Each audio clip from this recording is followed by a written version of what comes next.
como é que estava o Brasil em 2013 em relação a esse movimento da direita comparado com hoje, né? O que mudou? Qual que é a principal mudança que você vê nesse período de 10 anos que a gente comentou?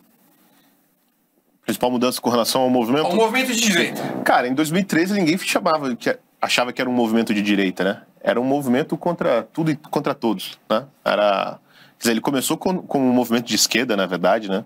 A questão do passe de ônibus, né? Não, daí virou aquele negócio, não é pelos 20 centavos, é pelo preço do gás, é pelo preço dos aluguéis, né? Era o passe livre.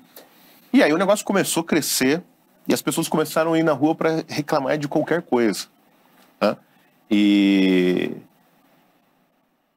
na época, enfim, né, por conta dos casos de corrupção que estavam sendo investigados em 2013, a população já estava também de saco cheio de político, né? Então, alguns movimentos políticos que começaram a tentar controlar movimentos de esquerda, né, esses DCE da vida, essas coisas, né, começaram a ser expulsos das ruas, né? Vocês devem se lembrar, né, muito bem de vários vídeos que rodavam várias cenas das pessoas sendo expulsas, mesmo, o pessoal de camisa vermelha correndo, né, fugindo das ruas porque o povo não queria saber de política ali, né? Não era um movimento partidário, né? Ele começou partidário, mas ele foi tomado, né, pelo povo genuíno, né? E ele levou muito tempo para tomar um corpo, né, como um movimento de direita. Começou a surgir várias correntes, vários movimentos locais, gente que nunca teve uma pauta política muito clara, né?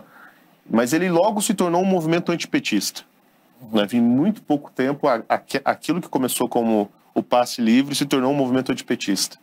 E foi trazendo cada vez mais gente e cada vez mais pautas, né, mais assuntos, né? E, enfim, ele foi tomando algum corpo. Eu acho que a diferença para hoje, com relação ao que a gente tinha em 2013, bom, que hoje a gente tem uma bagagem de experiência, né? Esse movimento conservador adquiriu uma certa experiência e se frustrou, né, muito também ao longo desse tempo. Assim, tinha várias expectativas e também saiu frustrado. Viu que tem uma força muito grande, né, mas também descobriu que tem uma incapacidade de agir também muito grande, né? Quer dizer, eu acho que a principal lição que a gente aprendeu nesses 10 anos, né, é que, como eu costumo falar, que assim, a gente descobriu que o movimento conservador é uma força eleitoral muito forte, mas ainda não é uma força política muito forte. Então a gente consegue eleger um monte de gente, mas a gente não consegue fazer mais nada depois. Quer dizer, o que aconteceu com o governo Bolsonaro, ou várias coisas que aconteceram durante o governo Bolsonaro, são exemplos disso, né, dessa nossa incapacidade de ser uma força política, né? Assim, o movimento conservador foi o primeiro a ser, assim, de certa maneira, expurgado de dentro do governo, né? Ou foi muito diminuído, né, dentro do governo, não fazia mais parte da tomada de decisão das políticas públicas, enfim, né? Chamada ala ideológica, né? Isso que a imprensa chamou de ala ideológica, né? Não fazia mais parte do processo de tomada de decisão, né, dentro do governo e nem sequer, vamos dizer assim, da vida política, né? Quer dizer, o movimento conservador não conseguiu nem escolher os seus próprios candidatos, né? Vocês se lembram, por exemplo, em 2020, na eleição para prefeitos e vereadores, né, que o movimento conservador aqui de São Paulo foi obrigado a votar no Celso Russomano, que é um sujeito que a última vez que eu ouvi falar dele, ele estava brigando no caixa do supermercado, porque tinha só 98 palitos de fósforos dentro da caixinha e não 100. Teve coitado que bateu numa Kombi dele agora, imagina como. Esse vídeo. Pois é, então. E por quê? Porque o movimento conservador não conseguiu criar, né, uma liderança suficiente para disputar a prefeitura de São Paulo, e aí empurraram, né, goela abaixo, né, lá de cima por Brasília. Alguém foi lá e escolheu, então vai ser esse sujeito aqui, e obviamente foi um fracasso. Né, e essa experiência foi repetida, né, em outros âmbitos, né.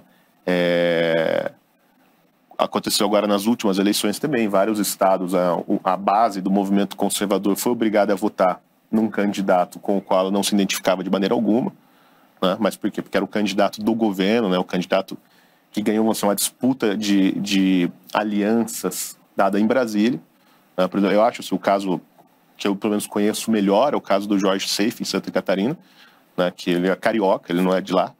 Né? Ele tenta... Eleito senador, né? Ele tenta emular o sotaque de Itajaí, é um negócio assim, cômico. Ninguém conhecia ele lá, mas ele era o cara que fazia churrasco pro Bolsonaro, né? Fazia lá, assava peixes para ele. E aí empurraram ele lá e a base acabou tendo que acabar votando no cara, né? E o candidato, ou os candidatos que eram mais ligados à base conservadora de Santa Catarina foram colocados em segundo plano. Mas isso teve em vários lugares, foi assim, né? Quer dizer, no Paraná já tinha sido assim um pouco em 2018, enfim, mas veja, o que eu estou querendo dizer assim, que a gente o movimento conservador foi aprendendo essas duras lições, né? Assim, não basta só votar, você tem que agir dentro do movimento, né, na política. Então você tem que fazer parte das tomadas de decisão.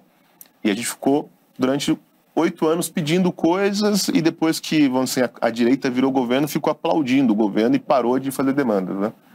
Então eu acho que hoje a diferença é o seguinte: boa parte desse movimento conservador tem uma autoconsciência muito clara das suas limitações, dos seus problemas, das suas fraquezas, fragilidades, e isso é essencial para o futuro. Né? Vamos dizer, sair do estado de auto-engano é um grande ganho, na verdade. Né? Apesar de tudo que aconteceu, né? A esquerda voltou ao poder no Brasil e promete destruir o país em pouco tempo.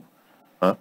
Se tem algo bom nisso tudo é que, bom, agora a gente tem menos escamas nos nossos olhos. Né? Eu acho que essa é a maior diferença.